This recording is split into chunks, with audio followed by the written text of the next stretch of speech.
The Hamas-run health ministry says at least 11 people are dead in the latest round of Israeli strikes. Tanks and warplanes bombarded parts of Gaza City overnight. Local officials report more than 100 people have been killed in the past 24 hours, including 31 people trying to get aid and 3 adults and 2 children who died from starvation. Foreign correspondent Marcus Moore is tracking the latest from London for us. Marcus, what do we know so far?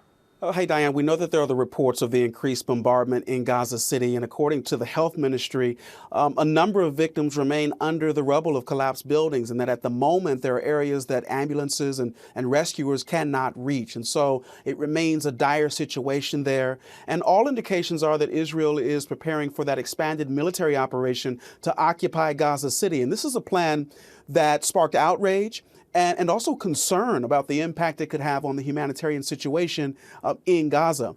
And as you noted earlier, more people have died while trying to get aid, while others have passed away from malnutrition. And there's also, Diane, been new condemnation over the deaths of 6 journalists after an Israeli airstrike. Well-known correspondent from Al Jazeera, Anas al-Sharif, was among those killed.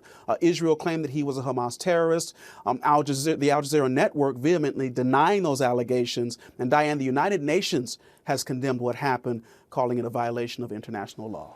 And Marcus, it seems hopes are growing that there could be a ceasefire back on the table soon. What are you watching for on that front?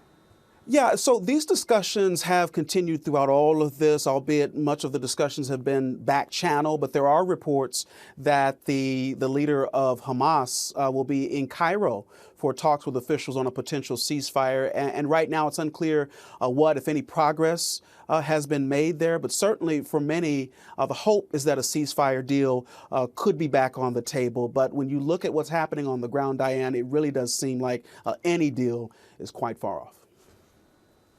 All right, Marcus Moore, thank you.